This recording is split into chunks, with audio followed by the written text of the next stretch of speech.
Well, the year 2015 is nearly over. Thursday night will be New Year's Eve. And where did that year go? What did we achieve? How did we change? Did we change? Did we grow? Can we even remember the resolutions we made on New Year's Eve? I must confess, mine all fell by the wayside. Well, Thursday at midnight, the year 2015 will come to a close, and our hopes and dreams for the year may have manifested, or maybe not.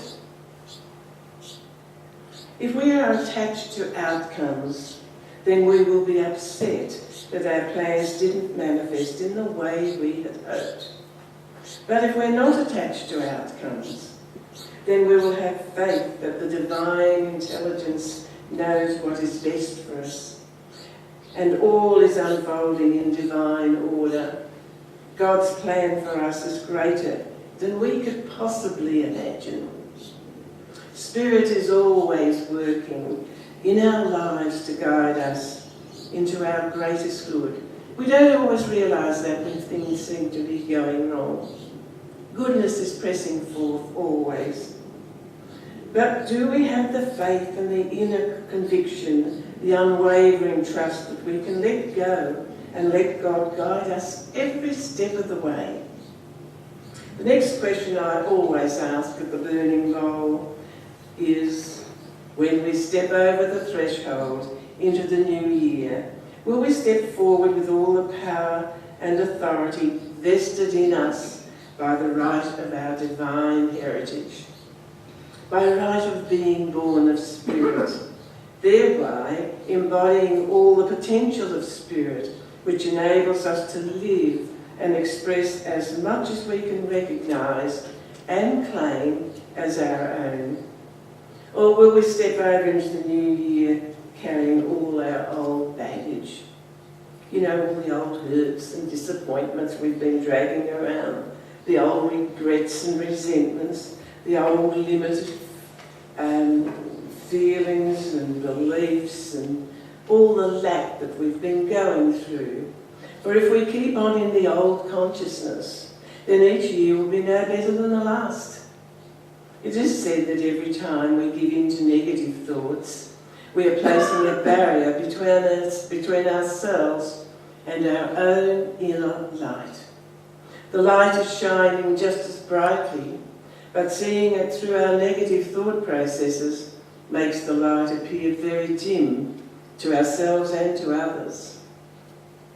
It is said that every time we give in to negative emotions, anger, resentment, criticism and unforgiveness, we are dimming the light of God energy in every cell of our physical body. We are depleting our vitality. When we give in to jealousy, fear and envy, we create toxins that impede the flow of nutrients into our body cells. Every time we make a compromise, every time we pretend to be other than who we really are, then we are suppressing our own immune system and leaving ourselves open to lowered vitality and possibly an illness caused by nothing else but the negative atmosphere of our own thought. So right now, decide to change your thinking and change your life. We have just journeyed through Advent, a time of self-monitoring and self-correcting and purification. And if we did our work well, we will have transformed our old consciousness into the new, bringing us into new awareness, new energy, new life. If we have problems, there's no use trying to solve them with the old consciousness that attracted them. We must transcend the old and step into the new, and we will find that our problems are soon spiritually resolved. Jesus Christ, our master teacher, made it clear in the Gospel of Luke that no man putteth new wine into old wineskins, else the new wine will burst the old wineskins and will be spilled, and the wineskins shall perish. But the new wine must be put into new wineskins, and both are preserved. Here he is saying that the new wine, or the new idea, the new insight, the new truth, must be placed in a new container, a new consciousness, else both will be ruined. So it's not enough to study the truth teachings and yet still retain our old habits of thought and behaviour. We have to work diligently on ourselves to transform our consciousness by making new inner structures of consciousness, of thought, of belief, and to enable us to retain the new truth. Then both will be preserved and our lives will be made new. And Jesus also said, "No man having drunk old wine straightway desireth new, for he said, the old is much better." This is to say that it is human to cling to the old beliefs, old habits, patterns of behaviour. We find it very difficult to let them go. Old habits are easy to wear, and we don't welcome the new. Humans just don't like change. Just as Jesus had to contend with the Pharisees, so we have to contend with our own inner Pharisees. Metaphysically interpreted, our inner Pharisees are our own rigid beliefs, our internalised judgments that what we believe is right and what we do is right and there is no better way. We know if we just read the Bible literally, then we learn only the surface story. We know we have to read the Bible metaphysically to grasp the hidden meanings, the hidden truth behind the symbolic imagery. Then we know the deeper truth, the real truth, and it is just the same with us. We are inclined to just know our own surface selves, and so we take ourselves at face value. But if we read ourselves metaphysically, we would stop working through the intellect alone. We would step aside from the intellect, and we would delve deeper into our feelings, our dreams, our intuitions, and find our own deeply hidden truth. The truth that is implanted in the depths of our consciousness and in our very own indwelling Christ. And it can only be found by turning inward in prayer and meditation. Here we discover our own unique inner symbols and inner meanings.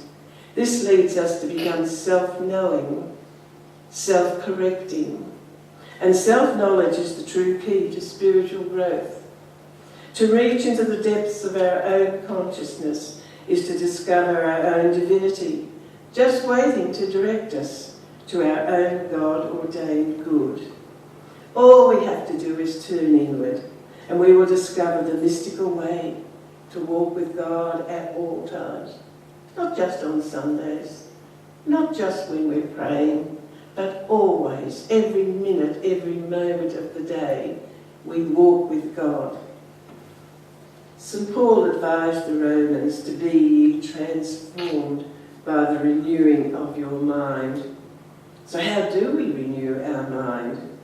One of the greatest discoveries of humankind was to discover that we can consciously, deliberately direct our thoughts into positive channels. We can lift ourselves from thinking automatically and aimlessly to consciously thinking or taking control of our thinking, to direct it purposely and purposefully toward good incomes. We can take our negative thoughts and attitudes and turn them into positive affirmations.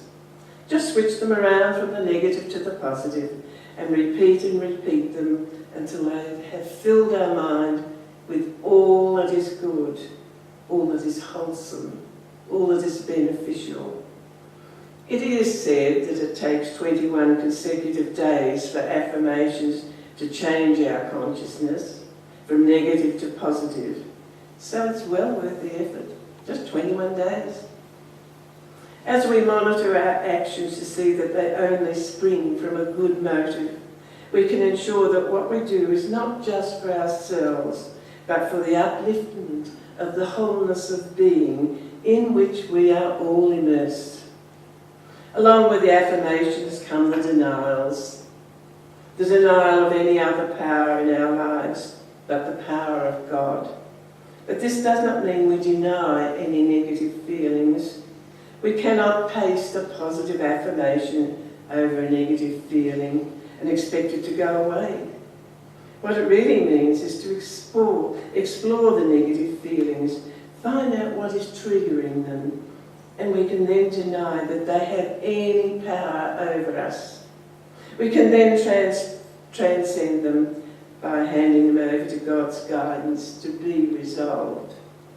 When we take control of our thought processes and think only that which is good, constructive, and wholesome, we discover that what we think about on the inner plane manifests as conditions and circumstances on the outer plane. When we take the advice of St. Paul and think only whatsoever things are true, honest, pure, and of good report, this transforms all the old thought energy and fills our consciousness with all good. New consciousness means new life. We are lifted up into our rightful place. The Spirit flows in immediately to give us new situations, new opportunities to live out God-ordained good. So we need to focus on the good in all people. It's easy to look around and to see only their faults and to criticise their faults and irritations. When we make a determined effort to look past the humanness and see only their God self, when we communicate only with their God self, then we know that we are bound together with them by the greatest power in the universe, the power of love.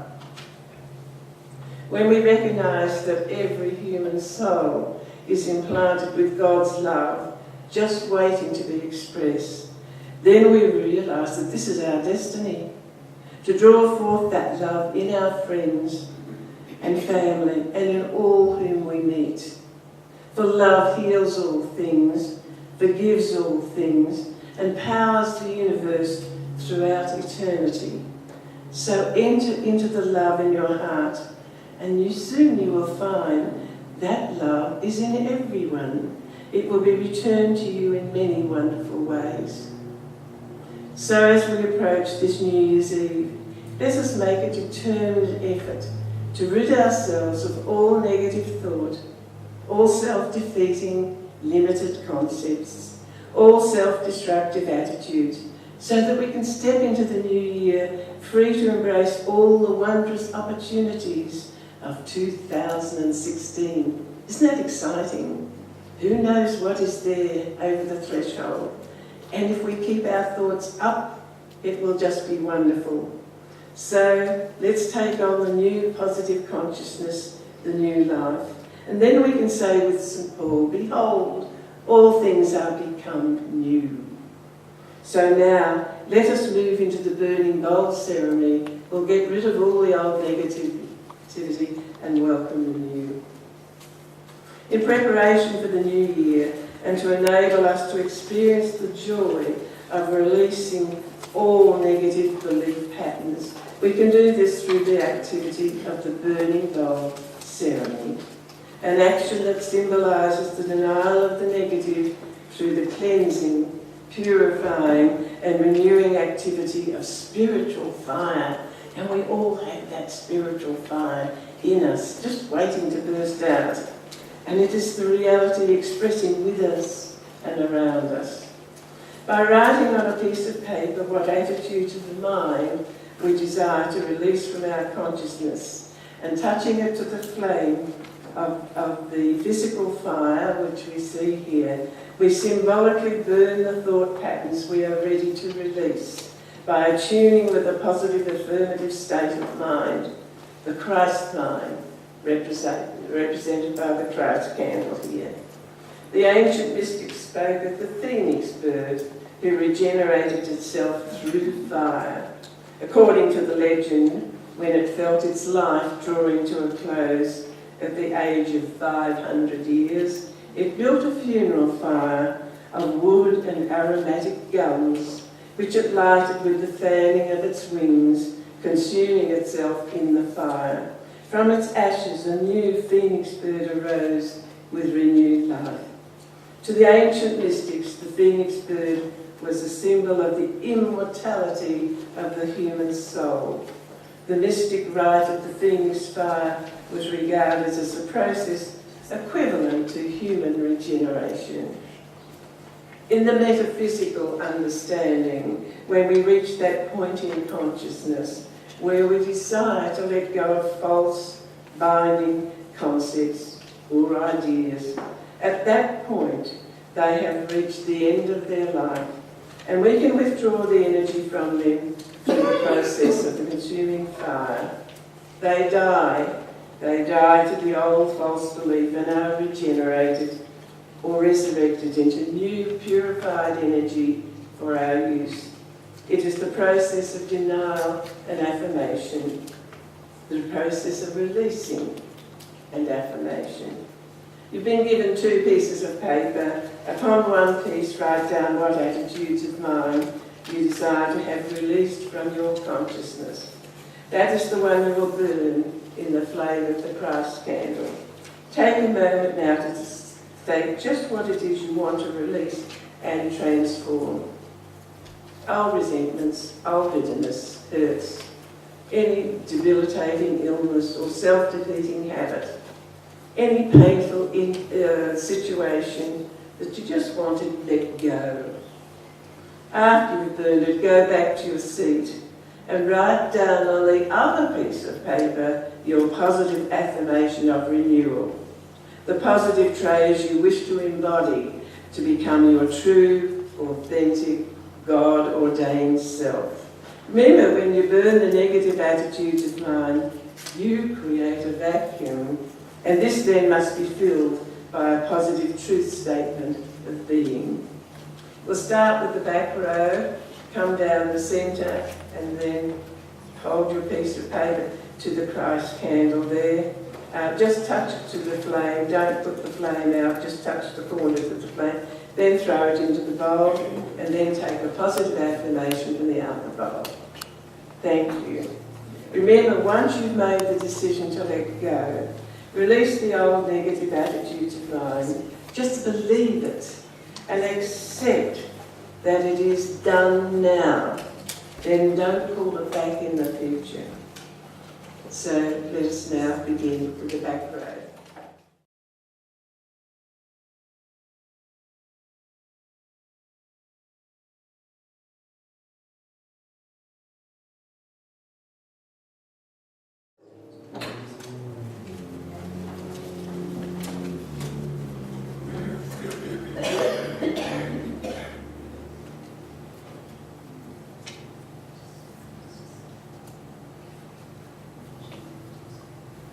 Is that everyone? No? But thank you.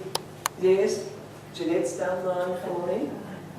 I've got rid of my lack of balance. I'll be tap dancing this Sunday. I shall now hand over to Reverend Bill. Thank you very much.